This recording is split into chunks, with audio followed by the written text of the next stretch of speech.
नमस्कार, मैं हूं अंकुर और आप देख रहे हैं सत्यहिंदी.com। आइए एक नजर डालते हैं अब तक की सुर्खियों पर। संसद के मॉनसून सत्र शुरू होने के पहले दिन सोमवार को 25 सांसद कोरोना संक्रमित पाए गए। इनमें से 17 सांसद लोकसभा के हैं और 8 राज्यसभा के। सत्र शुरू होने से पहले 13 और 14 सितंबर को इन सांसदों की कोरोना जांच की गई थी और आज इनकी रिपोर्ट आई है। संसद के सत्र में शामिल होने वाले सांसदों को कोरोना की जांच कराना अनिवार्य है। कोरोना संक्रमित पाए गए लोगों में से बीजेपी के 12, वाईएसआर कांग्रेस के 2, शिवसेना, डीएमके और आरएलपी के एक सांसद शामिल हैं। लोकसभा में सरकार ने एक प्रश्न के जवाब में सदन को बताया कि उसके पास लॉकडाउन के दौरान मरने वाले प्रवासी मजदूरों का कोई आंकड़ा नहीं है। सरकार ने यह भी कहा कि उनके पास इस दौरान गई नौकरियों का आंकड़ा भी नहीं है। बता दें, विश्व बैंक की अप्रैल में जारी की गई रिपोर्ट के अनुसार इस 25 अप्रैल को लगाए गए देशव्यापी लॉकडाउन में 4 करोड़ प्रवासी मजदूरों की रोजी रोटी प्रभावित हुई थी। इसके अलावा जो 12 करोड़ नौकरियां गई थी उनमें 9 करोड़ से अधिक तो छोटे व्यापारी, फेरी वाले और रोज कमाने खाने वाले लोग थे। केंद्रीय स्वास्थ्य मंत्री डॉक्टर हर्षवर्धन ने सोमवार को लोकसभा में कोरोना वायरस के खिलाफ सरकार के प्रयासों की जानकारी दी। उन्होंने संसद में कहा कि लॉकडाउन के कारण 14 से 29 लाख मामले कम हुए और 37,000 से 78,000 लोगों की जिंदगियों को बचाया जा सका। डॉक्टर हर्षवर्धन ने संसद में कहा कि देश में कोरोना के संक्रमण की दर कम है। सरकार देश में कोरोना के नए मामले और मौतों पर रोक लगाने में कामयाब रही है। चीन सरकार और चाइनीज कम्युनिस्ट पार्टी से जुड़ी शेनज़ेन की एक कंपनी 10,000 से अधिक भारतीय लोगों और संगठनों की निगरानी कर रही है।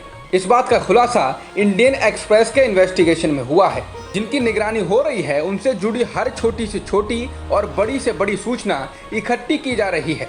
जिन लोगों की निगरानी की जा रही है उनमें राष्ट्रपति रामनाथ कोविंद, प्रधानमंत्री नरेंद्र मोदी से लेकर कांग्रेस के अंतरिम अध्यक्ष सोनिया गांधी और उनका परिवार, मुख्यमंत्रियों में ममता बनर्जी, अशोक गहलोत और कैप्टन अमरिंदर सिंह, उद्धव ठाकरे, नवीन पटनायक और शिवराज सिंह चौहान जैसे 2 दर्जन सीएम शामिल हैं।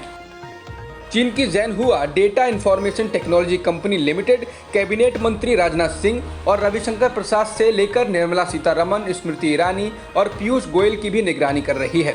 इसके अलावा chief of defence staff general Bipin Singh Rawat से लेकर सेना, नौसेना और वायुसेना के कम से कम 15 पूर्व प्रमुख भी निगरानी सूची में शामिल हैं। यही नहीं, चीन की यह कंपनी भारत के चीफ जस्टिस शरद बोबड़े, भारत के पूर्व क्रिकेटर सचिन तेंदुलकर, पत्रकार राजदीप सरदेसाई जैसे लोगों की भी निगरानी कर रही है। ये छानबीन इंडियन एक्सप्रेस ने की है। चीन द्वारा 10,000 भारतीयों की निगरानी पर कांग्रेस ने मोदी सरकार से पूछा है कि अगर ये सही है तो क्या मोदी सरकार को इस गंभीर मामले का पहले पता था या भारत सरकार को पता ही नहीं चला कि हमारी मुखबरी हो रही है। कांग्रेस के मुख्य प्रवक्ता रणदीप सुरजेवाला ने कहा कि भारत सरकार देश के सामरिक हितों की सुरक्षा करने में बार बार फेल क्यों हो रही है। भारत सरकार को अब चीन को अपनी हरकतों से बाज आने का स्पष्ट संदेश देना चाहिए। एक बार फिर हरिवंश नारायण सिंह राज्यसभा के उपसभापति चुने गए हैं। वो एनडीए की ओर से उम्मीदवार थे। उनको ध्वनिमत से चुना गया है। उनके विरोध में विपक्ष ने आरजेडी के मनोज झा को अपना उम्मीदवार बनाया था। दिल्ली दंगा मामले में जेएनयू के पूर्व छात्र नेता और यूनाइटेड अगेंस्ट हेट के सह संस्थापक उमर खालिद को गिरफ्तार कर लिया गया है। यूनाइटेड अगेंस्ट हेट के एक बयान के मुताबिक 11 घंटे चली पूछताछ के बाद दिल्ली पुलिस की स्पेशल सेल ने उमर खालिद को उत्तर पूर्वी दिल्ली में हुए दंगों के मामले में साजिशकर्ता के तौर पर गिरफ्तार कर लिया। जाने माने वकील प्रशांत भूषण ने कहा है कि वो सोमवार को सुप्रीम कोर्ट के फैसले के अनुसार 1 रुपए का जुर्माना भरने जा रहे हैं, लेकिन उन्होंने स्पष्ट किया है कि उनका जुर्माना देने का मतलब ये नहीं है कि उन्होंने सुप्रीम कोर्ट के आदेश को स्वीकार कर लिया है। उन्होंने कहा है कि वे आज सुप्रीम कोर्ट में इस फैसले के खिलाफ रिव्यू पिटीशन यानी पुनर्विचार याचिका डालने जा रहे हैं। भारत में कोरोना संक्रमितों का आंकड़ा 48,50,000 से अधिक हो गया है और मृतकों की संख्या लगभग 80,000 हो चुकी है। फिलहाल एक्टिव मामले 9,90,000 के पार हैं। दुनिया में संक्रमितों का आंकड़ा 2 करोड़ 90 लाख से अधिक हो गया है और मृतकों की संख्या भी 9,24,000 के पार हो गई है।